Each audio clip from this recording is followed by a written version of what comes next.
आजादी के महज 28 साल बाद ही देश को तत्कालीन प्रधानमंत्री इंदिरा गांधी के फैसले के कारण आपातकाल के दंश से गुजरना पड़ा, जिसे देश का काला अध्याय भी कहा जाता है। 25-26 जून की रात को आपातकाल के आदेश पर राष्ट्रपति फखरुद्दीन अली अहमद के दस्तखत के साथ देश में आपातकाल लागू हो गया। अगली सुबह समूचे देश ने रेडियो पर इंदिरा गांधी की आवाज में संदेश सुना कि भाइयों और बहनों, राष्ट्रपति जी ने आपातकाल की घोषणा की है, लेकिन इससे सामान्य लोगों को डरने की जरूरत नहीं है। दिल्ली के रामलीला मैदान में हुई 25 जून की रैली की खबर पूरे देश में न फैल सके, इसके लिए दिल्ली के बहादुर शाह जफर मार्ग पर स्थित अखबारों के दफ्तरों की बिजली रात में ही काट दी गई। इसकी जड़ में 1971 में हुए लोकसभा चुनाव का था, जिसमें उन्होंने अपने मुख्य प्रतिद्वंदी राजनारायण को पराजित किया था। लेकिन चुनाव परिणाम आने के 4 साल बाद राजनारायण ने हाईकोर्ट में चुनाव परिणाम को चुनौती दी।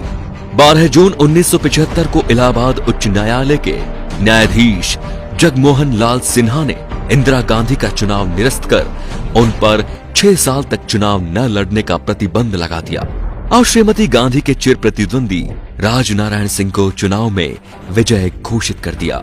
राजनारायण सिंह की दलील थी कि इंदिरा गांधी ने चुनाव में सरकारी मशीनरी का दुरुपयोग किया, तय सीमा से अधिक पैसा खर्च किया और मतदाताओं को प्रभावित करने के लिए गलत तरीकों का इस्तेमाल किया। अदालत ने इन आरोपों को सही ठहराया था। इसके बावजूद श्रीमती गांधी ने इस्तीफा देने से इनकार कर दिया। इंदिरा गांधी ने अदालत के इस निर्णय को मानने से इनकार करते हुए सर्वोच्च न्यायालय में अपील करने की घोषणा की और 26 जून को आपातकाल लागू करने की घोषणा कर दी। उस समय आकाशवाणी ने रात के अपने एक समाचार बुलेटिन में ये प्रसारित किया कि अनियंत्रित आंतरिक स्थितियों के कारण सरकार ने पूरे देश में आपातकाल की घोषणा कर दी है। इस दौरान जनता के सभी मौलिक अधिकारों को स्थगित कर दिया गया है। सरकार विरोधी भाषणों और किसी भी प्रकार के प्रदर्शन पर पूर्ण प्रतिबंध लगा दिया गया है। इसका आधार वो प्रावधान था जो धारा 352 के तहत सरकार को असीमित अधिकार देती है। इंदिरा जब तक चाहे सत्ता में रह सकती थी।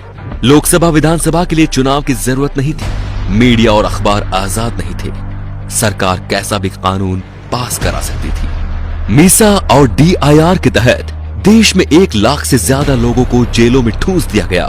आपातकाल के खिलाफ आंदोलन के नायक जयप्रकाश नारायण की किडनी कैद के दौरान खराब हो गई थी। देश के जितने भी बड़े नेता थे, सभी के सभी सलाखों के पीछे डाल दिए गए। संजय गांधी ने VC शुक्ला को नया सूचना प्रसारण मंत्री बनवाया, जिन्होंने मीडिया पर सरकार की इजाजत के बिना कुछ भी लिखने बोलने पर पाबंदी लगा दी। जिसने भी इनकार किया उसे जेल में डाल दिया गया। सरकार की कोशिश थी कि लोगों तक सही जानकारी नहीं पहुंचे। उस कठिन समय में नरेंद्र मोदी और RSS के कुछ प्रचारकों ने सूचना के प्रचार प्रसार की जिम्मेदारी उठा ली। इसके लिए उन्होंने अनोखा तरीका अपनाया। संविधान, कानून, कांग्रेस सरकार की ज्यादतियों के बारे में जानकारी देने वाले साहित्य गुजरात से दूसरे राज्यों के लिए जाने वाली ट्रेनों में रखे गए।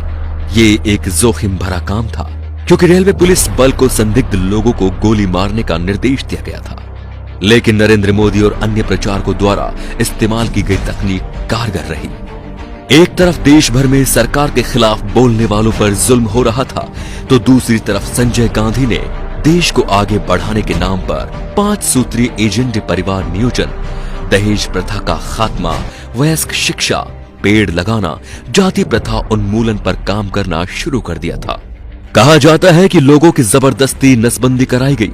19 महीने के दौरान देश भर में करीब 83 लाख लोगों की जबरदस्ती नसबंदी करा दी गई। कहा तो ये भी जाता है कि पुलिस बल गांव के गांव घेर लेते थे और पुरुषों को पकड़कर उनकी नसबंदी करा दी जाती थी। एक बार इंदिरा गांधी ने कहा था कि आपातकाल लगने पर विरोध में कुत्ते भी नहीं भौंके थे, लेकिन 19 महीनों में उन्हें गलती और लोगों के गुस्से का एहसास हो गया। 18 जनवरी 1977 को उन्होंने अचानक ही मार्च में लोकसभा चुनाव कराने का ऐलान कर दिया। 16 मार्च को हुए चुनाव में इंदिरा और संजय दोनों ही हार गए। 21 मार्च को आपातकाल खत्म हो गया, लेकिन अपने पीछे लोकतंत्र का सबसे बड़ा सबक छोड़ गया। तो दोस्तों, इंदिरा गांधी ने अपना राजनीतिक करियर बचाने के लिए इस आपातकाल की घोषणा की। इस आपातकाल का कदम क्या सही था? क्या लोकतंत्र का चौथा स्तंभ कहे जाने वाली मीडिया को जेल में डालना सही था? इन सारे सवालों को लेके आपकी क्या राय है कमेंट बॉक्स में जरूर बताएं। हमें आपका इंतजार रहेगा।